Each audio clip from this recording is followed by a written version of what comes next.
கர்த்தருடைய பரிசுத்த நாமத்திற்கு ஸ்தோத்திரம் உண்டாவதாக. இந்த ஜீவாபாத்தை நிகழ்ச்சியை கேட்டுக்கொண்டிருக்கும் அனைவருக்கும் கர்த்தருடைய பரிசுத்த நாமத்தினால் வாழ்த்துகிறேன், ஆசீர்வதிக்கிறேன்.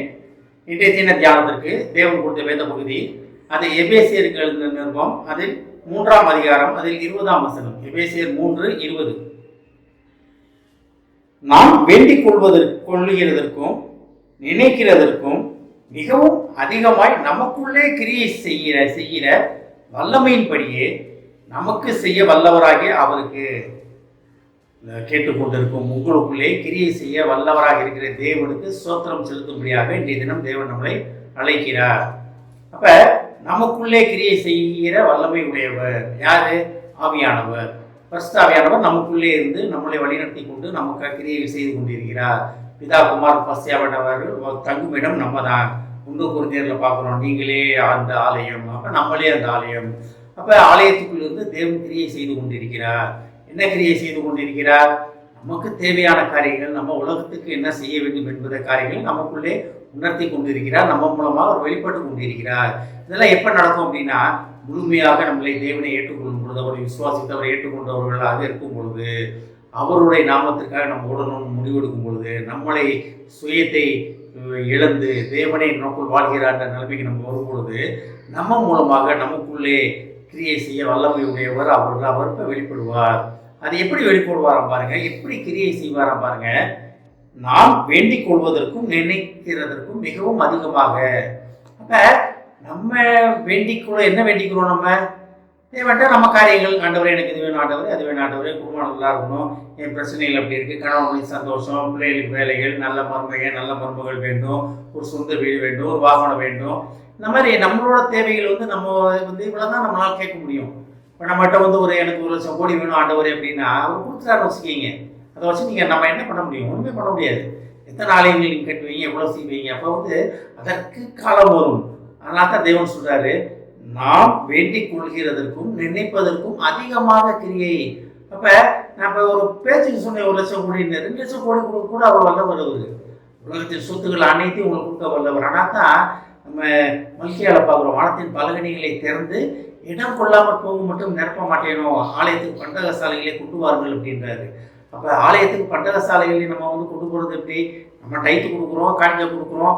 நம்ம மெயினாக நம்மளை ஒப்படைக்கிறோமா ஆலயத்துக்கு? ஆண்டவரே நான் இனி உமக்கு சொந்தம், ஆண்டவரே நான் இனி உமக்கு தான் ஆண்டவரை சொந்தம், நீ ஏன் சுயமே கிடையாது ஆண்டவரே அப்படின்னு என்னைக்கு முழுமையாக தேவனத்தில் நம்ம ஒப்படைக்கிறோமோ, அந்த செகண்ட்ல இருந்து தேவன் என்ன செய்ய ஆரம்பிக்கிறாரு?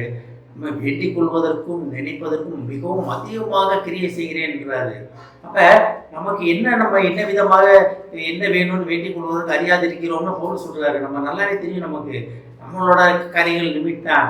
ரொம்ப போச்சுன்னா ஒரு 4 இட்லி, ஒரு 2 தோசை, ஒரு மதியத்துக்கு ஒரு நல்ல சாப்பாடு, ஒரு நல்ல தூக்கம், நம்மளோட காரியங்கள் ரொம்ப லிமிட்டட் தான். ஆனால் உங்களை குறித்து தேவன் வைத்திருக்க காரியங்கள் நம்ம கண்ணுக்கு தெரியவே தெரியாது. தேவன் நமக்கு வைத்திருக்கிற காரியங்கள் நம்ம மனதில் தோன்றவில்லை, இருதயத்தில் தோன்றவும் இல்லை, கண்கள் காணவும் இல்லை, மனிதனுடைய இருதயத்தில் தோன்றவும் இல்லைன்னா நம்ம வேதத்தில் படிக்கிறோம். அப்பேற்பட்ட அதிசயமான அற்புதமான காரியங்கள் நமக்காக வைத்திருக்கிறார். அப்போ நம்ம தேவன் நமக்குள்ளே கிரியை செய்கிற தேவனை நம்ம உணர்ந்து நம்ம மூலமாக தேவன் கிரியை செய்வதற்கு, நம்மளை தேவனிடத்தில் ஒப்புவிப்பதற்காக, சமர்ப்பிப்பதற்காக கர்த்தர் நம்மளை அழைக்கிறார். நான் பாருங்களீங்க, நமக்குள்ளே கிரியை செய்ய வல்லமையின்படியே, கிரியை செய்கிற வல்லமையின்படியே. இப்போ வல்லமை உங்களுக்குள்ளே கிரியை செய்து கொண்டிருக்கிறது. அதே நம்ம உணராமல் இருக்கிறனால தான் நமக்கு போராட்டங்கள். வசனத்தை திருப்பி படிக்கிறேன் பாருங்களீங்க. நான் வேண்டிக் கொள்கிறதற்கும் நினைக்கிறதற்கும் மிகவும் அதிகமாக நமக்குள் கிரியை செய்கிற வல்லமையின்படியே நமக்கு செய்ய வல்லவராகிய அவருக்கு. அப்போ தேவன் நீங்கள் நினைப்பதற்கும் வேண்டிக் கொள்வதற்கும் அதிகமாக கிரியை செய்ய வல்லவராக இருக்கிறார்.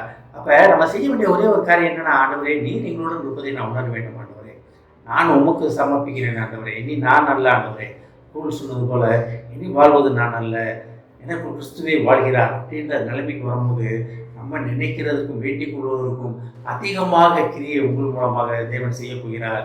அன்னைக்கு அடையாள அற்புதங்கள் உங்கள் கருத்தின் மூலமாக நடக்கப் போகிறது. இதை கேட்டுக்கொண்டு தேவ பிள்ளைகளே, நாம் ஆயத்தமாவோம்.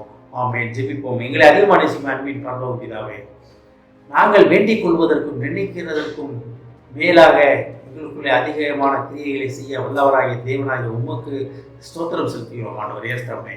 நாங்கள் நினைப்பதற்கும் வேண்டிக் கொள்வதற்கும் மிகவும் அதிகமான கிரியைகள் நீர் எங்களுக்கு செய்து கொண்டிருப்பதற்காக நன்றி ஆண்டவரே. அந்த கிரியைகள் எங்கள் மூலமாக வெளிப்பட போவதற்காக நன்றி ஆண்டவரே. நாங்கள் சுயத்தை இழந்து நீரே எங்களுக்கு வாழ்கிறீர், நீரே எங்களை நடத்துகிறீர் என்ற நிலைமையில் நாங்கள் வரும்பொழுது இந்த காரியங்கள் எங்கள் மூலமாக நடக்கும் என்பதை உணர்ந்து கொண்டோம் ஆண்டவரே. இதை கேட்டுக்கொண்டு ஒவ்வொருவரையும் ஆசீர்வதிக்கிறோம் அப்பா, ஒவ்வொரு குடும்பத்தையும் ஆசீர்வதிக்கிறோம் ஆண்டவரே. ஏஸ்தாப்பே, குடும்பத்தில் உள்ள ஒவ்வொருவருக்கும் நீர் அதிகமான கிரியைகளை அவர்களுக்குள்ளே செய்வேன் என்பதற்காக நன்றி ஆண்டவரே. ஏஸ்தாப்பே, அநேக அடையாள அற்புதங்கள் அதிசயங்கள் அவர்கள் மூலமாக செய்ததன் மூலமாக அந்த ஏரியாவை அவர் சுதந்திரித்துக் கொள்ள நீர் அவர்களை அழைத்துக் கொண்டிருப்பதற்காக நன்றி ஆண்டவரே. குடும்பத்தில் உள்ள ஒவ்வொருவரையும் ஆசீர்வதிக்கிறோம்ப்பா, வேலைக்கு செல்பவர்களை ஆசீர்வதிக்கிறோம்ப்பா. அந்த வெயிலின் நேரத்திலே வெயிலின் கொடுமையிலிருந்து அவர்களை பாதுகாத்துக் கொள்வோம்ப்பா, ஆசீர்வதிக்கிறோம்ப்பா. இயேசுவின் மூலமாக கேட்கிறேன் நல்ல பிதாவே, ஆமென். கர்த்தர் உங்களை ஆசீர்வதிப்பாராக.